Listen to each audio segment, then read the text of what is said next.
अभी cricket world cup चल रहा है तो मेरे न्यूज़ फीड में बहुत सारे आर्टिकल क्रिकेट से रिलेटेड आ रहे हैं आजकल। तो उनमें एक आर्टिकल आया कि dark secrets of Indian cricket. हाँ। डार्क है ना। तो अच्छा था, आर्टिकल अच्छा था। उसमें कुछ तो ऐसे थे जो मतलब कॉमेडी, लाइट कॉमेडी वाले, और कुछ ऐसे थे जैसे अंडरवर्ल्ड से रिलेशन और जो मैच फिक्सिंग का बीच में हुए थे, ऐसे कुछ टॉपिक्स थे। तो काफ़ी सही था उसमें। मिसमैच। हाँ, मिसमैच डार्क था, not dark. Dark not dark. और इसमें मतलब एक आर्टिकल था, उसमें लिखा था, मतलब इस सेम आर्टिकल है, उसमें डिफरेंट पेजेस हैं। तो एक था उसमें युवराज सिंह और धोनी के बारे में लिखा था। ये बात मुझे पता नहीं थी पहले।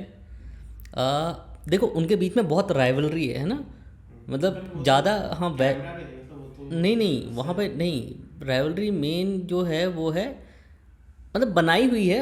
ये युवराज सिंह सेल है, नहीं हाँ, होता जो ना, युवराज सिंह है, राइवलरी सेल होती है जो ऐसे। युवराज सिंह हैं, उनके फादर का मानना है कि युवराज सिंह का कैरियर ख़त्म करने वाले धोनी है। अच्छा। ठीक है, हाँ, उन दोनों के बीच में ऐसा नहीं है। बट इसमें जो था वो, एक होता कि जिस टाइम स्टार्टिंग में धोनी मैच में आए, तो स्टार्टिंग में जब उन्होंने रन बनाने चालू किए तो जो युवराज सिंह थे वो उन्हें बिहारी बिहारी बोल के चढ़ाते थे। अच्छा, टीम में मतलब हाँ, मतलब टीम इंडियन में, टीम के हाँ, लिए। मतलब उनको कमेंट करते थे उन पर बिहारी बोल के। तो ये बात पहले तो धोनी ने काफ़ी नेगलेक्ट की, लेकिन बाद में फिर उन्होंने कन्फ्रंट किया कि भाई सही नहीं लगता मुझे। और ये चीज़ हो भी सकती है। बोलते हैं कि युवराज सिंह बहुत ज़्यादा मस्तीखोर है। मतलब उनके और भी बहुत सारे इंसिडेंट ऐसे हैं, कुछ इंसिडेंट तो उन्होंने खुद ही बोले हैं ना ऑन कैमरा। मतलब एक इंसिडेंट है कि जैसे विराट कोहली थे, विराट कोहली का बाकी कोई भी नया कोई क्रिकेटर आता टीम में तो उनकी रैगिंग लेते थे, जैसे इंजीनियरिंग कॉलेज में होती है वैब, है ना। तो वो उनसे बोलते कि जैसे कि उन्होंने पहली बार टीम में आए तो उन्होंने सचिन को दिखाया कि वहाँ देखिए जो भी पहला आता है ना उनको उनके पैर छूने होते हैं। तो सारे बच्चे जाके उनके पैर छूए, तब सचिन उनको बताते कि भाई तुम्हारी रैगिंग ली जा रही है, तुम्हारा मजे ले रहे कट चुका है है ना। मजे ले। तो मज़े लेते थे वो ऐसे लोगों से। एक इनफैक्ट ये दादा जो सौरव गांगुली थे, उनके साथ भी एक इंसिडेंट है उनका।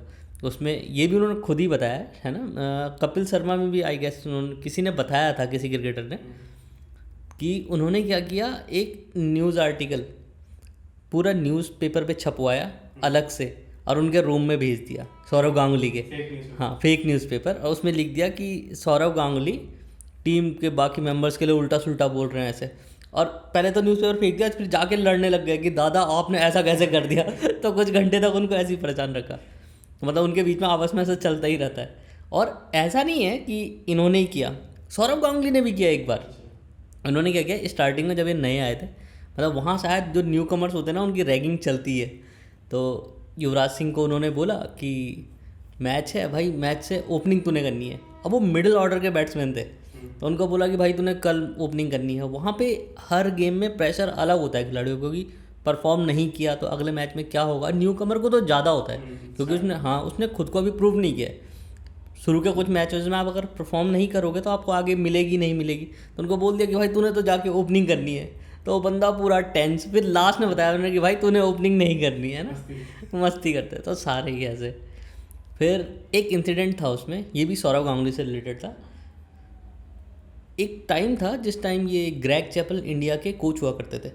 तो उस टाइम ग्रेग चैपल के साथ मतलब ग्रेग चैपल और सौरव गांगुली की राइवलरी हो गई थी बहुत ज़्यादा। उनके कारण, ग्रेग चैपल के कारण सौरव गांगुली को टीम से निकाल दिया था। राइवलरी देखी मतलब टीम से निकाल दिया, चलता है राइवलरी मतलब। समझो उस चीज़ को, है ना। तो टीम से निकाल दिया था उनको उनके रिकमेंडेशन पे। उस टाइम वो परफॉर्म भी नहीं कर रहे थे, बट बहुत बड़ी चीज़ होती थी उस टाइम पे। तो फिर उन्होंने कम बैक किया, ठीक है। तो उस टाइम पे कुछ इतने बुरे हालात से हो गए थे कि कहीं ऐसे एडवर्टीजमेंट आने लग गए थे जिसमें सौरव गांगुली बोल रहे कि अब मैं, मतलब न्यूज़ जो बाकी ब्रांड्स होते हैं वो भी चीज़ों को भुनाने की कोशिश करते हैं कि, सेल करने के हाँ। तो एक ऐड आया था उनका कुछ कि उसमें सौरव गांगुली बोल रहे हैं कि भाई अब मैं कम बैक करूँगा। वो देख के उस टाइम हमें भी लगता था कि यार ये बंदा ऐसा क्यों कर रहा है, अब हो तो गया अब। लिए। नाम। हाँ, मतलब इसको इज्जत के साथ रिटायर हो जाना चाहिए, ऐसा करना नहीं चाहिए। लेकिन उस बंदे ने किया कम बैक, मतलब बहुत बड़ी बात है, उस बंदे ने किया कम बैक। तो उनसे रिलेटेड एक बात है। मनी से। हाँ, तो यहाँ पे क्या था कि उनके जाने के बाद फिर द्रविड़ बने थे कैप्टन। तो कोई उनकी अंदर की कन्वर्सेशन थी जो सौरव गांगुली ने बाहर बोल दिया। तो उन्होंने क्या बोला कि द्रविड़ भी ऐसे, कि द्रविड़ भी बोलते हैं कि ग्रेग चैपल के कारण उनके जो डिसीजंस हैं वो लिए नहीं जा रहे हैं टीम में। टीम मान रही हाँ, तो ये बात उन्होंने मीडिया के सामने बोल दी। मीडिया ने फिर बाद में जब राहुल द्रविड़ से बात कन्फर्म करने की कोशिश की तो वो मुकर गए कि नहीं भाई मैंने ऐसे नहीं कहा, तो और अगर उनका ऐसा मानना है तो ये उनकी अपनी थिंकिंग है इस टाइप से, है ना। तो मतलब क्योंकि देखो यार, उससे कोच से पंगा वो भी नहीं लेना चाहते थे, उन्होंने भी अपना कैरियर देखना था, ठीक है। और जबकि ऐसा नहीं था कि सौरव गांगुली बहुत स्टैंड लेते थे राहुल द्रविड़ के लिए। स्टार्टिंग की बात है कि बीच में क्या हुआ था कि हाँ, बीच की बात है कि द्रविड़ चल नहीं रहे थे इतना, तो सौरव गांगुली का ही उन्होंने बोलना था कि भाई तो अभी विकेट कीपिंग कर ले। तो एक टाइम पे ये भी था कि विकेट कीपिंग भी की इन्होंने काफ़ी, तो उन्होंने ही बोला ताकि वो टीम में रहें, है ना। तो उसके बाद भी उन्होंने साथ नहीं दिया, तो ये भी डार्क सीक्रेट बोल सकते हैं इसे। फिर उसमें एक फेज़ और बताया जिसमें 1999 से 2000 की बात है कि इंडिया में बहुत सारे, इंडिया के फॉरेन में भी बहुत सारे क्रिकेटर्स पे मैच फिक्सिंग के आरोप लगने लगे, ठीक है। तो उस टाइम बहुत सारे क्रिकेटर्स पे हुआ, तो कपिल देव पे भी लगे एलिगेशंस ऐसे ही। और नहीं, कपिल देव वाला प्रूव नहीं हुआ था, ऐसा नहीं था कि किसी का प्रूव नहीं हुआ, बहुतों को बहुत सारी सज़ा भी हुई इसमें, लेकिन कपिल देव वाले प्रूव नहीं हुए थे, लेकिन उन पे एलिगेशन लगा। तो मीडिया के सामने एक बार उसमें आर्टिकल में था कि एक बार वो ऐसा मतलब बिल्कुल टूट गए, रोने से हो गए कि भाई इससे अच्छा तो मैं सुसाइड कर लूँ, मैं ऐसा क्यों करूँगा। बहुत बड़ा नाम है कपिल देव यार।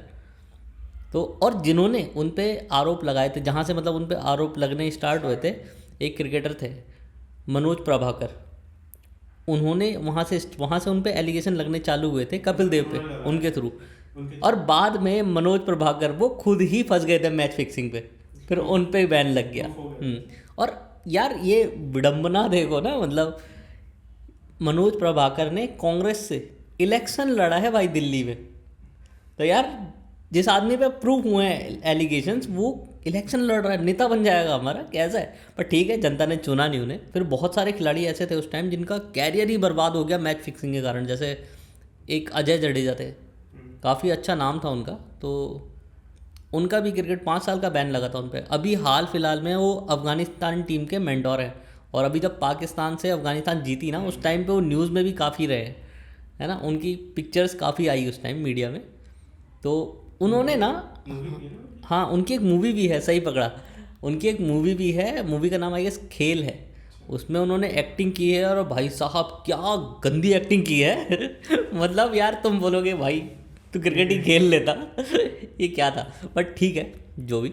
और एक क्रिकेटर थे मोहम्मद अजहरुद्दीन, वो उस टाइम इंडिया के कैप्टन थे, उन पे भी सीरियस एलिगेशंस हैं मैच फिक्सिंग के, उन पे लाइफ टाइम बैन है, प्रूफ हुआ है, उन पर लाइफ टाइम बैन है। और इवन उनके तो इतने सीरियस थे कि कहीं क्रिकेटर्स ने, फॉरेन क्रिकेटर्स ने भी ऐसा बोला कि इन्होंने हमें बुकीज से मिलाया, मतलब हाँ इन्होंने हमें बुकीज से मिलाया, ठीक है। तो आजकल की डेट पे तो वो कहीं ऐसे लाइमलाइट में भी है नहीं, है ना। इवन उन पे कुछ एलिगेशन ऐसे हैं जो बहुत ही ज़्यादा सीरियस हैं। एक जो मुंबई ब्लास्ट हुआ था उसके एलिगेशन थे उन पे, लेकिन वो चीज़ प्रूव नहीं हुई, कोर्ट से मतलब बरी हो गया उस चीज़ पे, तो चलो उसके लिए तो छोड़ो। लेकिन वो एलिगेशंस लगे कहाँ से, वो लगे उनके कनेक्शंस विद अंडरवर्ल्ड। मतलब उन एक वो थे मुंबई ब्लास्ट के 2 भाई थे, याकूब मेनन और टाइगर मेनन, इन ये दोनों प्राइम एक्यूज थे। तो इन दोनों के घर पे जब पुलिस आई और वहाँ पे छानबीन हुई, तो वहाँ पे 3 फोटोग्राफ्स मिली जिनमें वो दोनों भाई मोहम्मद अजहरुद्दीन के साथ हैं। फैन फोटो हो सकता है, हमें इतना सीरियस वो नहीं पता कि क्या था, बट हो सकता है, फोटो मिली, बस फोटो मिली। तो फिर देखो लोग उसके बाद कनेक्शंस बनाते हैं कि भाई हाँ तो मे बी ये ब्लास्ट में भी थे, तो मे बी वहाँ पे ही हो, है ना। अब बुकीज तो हो ही गया वो, तो सेटिंग तो थी, बट ठीक है कोर्ट ने नहीं बोला तो नहीं है। और एक और किस्सा है, ये है कपिल देव और दाऊद इब्राहिम का, दाऊद इब्राहिम द डॉन।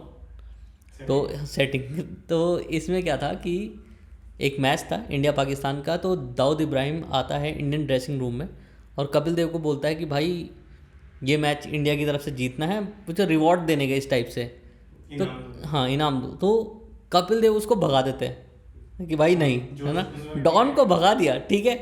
और ये न्यूज़ काफ़ी चली, लेकिन बाद में एक इंटरव्यू में रवि शास्त्री बताते हैं कि एक्चुअली कपिल देव को पता नहीं था कि ये डॉन दाऊद इब्राहिम है और उसके बाद शायद वो माफ़ी मांगने भी गए उनके पास कि भाई मतलब डर तो सबको ही होता है अपना, तो ऐसा है।